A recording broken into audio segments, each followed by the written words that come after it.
Hi ಎಲ್ಲರಿಗೂ ನಮಸ್ಕಾರ. ನೀವು ನೋಡ್ತಾ ಇದ್ದೀರಾ ಅಪ್ಪು FC ಯೂಟ್ಯೂಬ್ ಚಾನಲ್. ಈ ಒಂದು ವಿಡಿಯೋದಲ್ಲಿ ನಾವು ನಿಮಗೆ ಚಿ ಉದಯ್ ಶಂಕರ್ ರವರು ಪುನೀತ್ ರಾಜ್ಕುಮಾರ್ ಅವರು ಅಭಿನಯಿಸಿರುವ ಹಾಗೂ ಪುನೀತ್ ರಾಜ್ಕುಮಾರ್ ಅವರು ಹಾಡಿರುವ ಯಾವ ಹಾಡುಗಳನ್ನು ಬರೆದಿದ್ದಾರೆ ಅನ್ನೋದ್ರ ಬಗ್ಗೆ ಮಾಹಿತಿಯನ್ನು ನೀಡ್ತಾ ಇದ್ದೀವಿ. ಹಾಗಾಗಿ ಈ ಒಂದು ವಿಡಿಯೋನ ಕೊನೆವರೆಗೂ ನೋಡಿ. 1981ರಲ್ಲಿ ಬಂದಂತಹ ಭಾಗ್ಯವಂತ ಈ ಚಿತ್ರದಲ್ಲಿ ಅಪ್ಪುರವರು ಬಾನದಾರಿಯಲ್ಲಿ ಸೂರ್ಯ ಜಾರಿ ಹೋದ ಈ ಒಂದು ಹಾಡನ್ನು ಹಾಡಿದ್ದಾರೆ.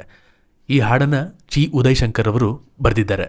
ಇನ್ನು ಇದಾದ ನಂತರ 1982ರಲ್ಲಿ ಬಂದಂತಹ ಚಲಿಸುವ ಮೋಡಗಳು ಚಿತ್ರದಲ್ಲಿ ಕಾಣದಂತೆ ಮಾಯವಾದನು ಹಾಡನ್ನು ಕೂಡ ಚಿ ಉದಯ್ ಶಂಕರ್ ಅವರು ಬರೆದಿದ್ದಾರೆ.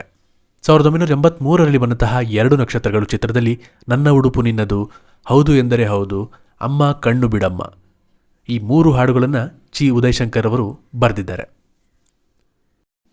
ಇನ್ನು ಇದಾದ ನಂತರ 1984ರಲ್ಲಿ ಬಂದಂತಹ ಯಾರಿವನು ಚಿತ್ರದಲ್ಲಿ ಕಣ್ಣಿಗೆ ಕಾಣುವ ದೇವರು ಎಂದರೆ ಅಮ್ಮನ ತಾನೆ ಹಾಗೂ ಆಕಾಶದಿ ಹಾರಾಡುವ ಈ 2 ಹಾಡುಗಳನ್ನು ಚಿ ಉದಯ್ ಶಂಕರ್ ಅವರು ಬರೆದಿದ್ದಾರೆ, ಅಪ್ಪುರವರು ಹಾಡಿದ್ದಾರೆ. ಇನ್ನು ಇದಾದ ನಂತರ 1985ರಲ್ಲಿ ಬಂದಂತಹ ಬೆಟ್ಟದ ಹೂವು ಚಿತ್ರದಲ್ಲಿ ಬಿಸಿಲೇ ಇರಲಿ ಮಳೆಯೇ ಬರಲಿ ಅನ್ನೋ ಹಾಡನ್ನು ಚಿ ಉದಯ್ ಶಂಕರ್ ಅವರು ಬರೆದಿದ್ದಾರೆ. 2012ರಲ್ಲಿ ಬಂದಂತಹ ಅಣ್ಣ ಬಾಂಡ್ ಚಿತ್ರದಲ್ಲಿ ಕಾಣದಂತೆ ಮಾಯವಾದನು ರಿಮಿಕ್ಸ್ ವರ್ಷನ್ನ ನೀವು ಕೇಳ್ಬೋದು.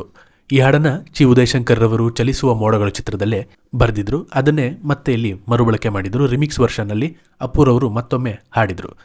2022ರಲ್ಲಿ ಬಂದಂತಹ ಗಂಧದ ಗುಡಿ ಚಿತ್ರದಲ್ಲಿ ಗಂಧದ ಗುಡಿ ಈ ಟೈಟಲ್ ಸಾಂಗ್ನ ಮತ್ತೆ ರೀಯೂಸ್ ಮಾಡಿದ್ದಾರೆ. ಅಂದರೆ ಬೇರೆ ರೀತಿ ಒಂದು ಸ್ವಲ್ಪ ಟ್ಯೂನ್ ಚೇಂಜಸ್ ಮಾಡಿ ವಿಜಯ್ ಪ್ರಕಾಶ್ ರವರು ಈ ಒಂದು ಹಾಡನ್ನು ಹಾಡಿದ್ದು.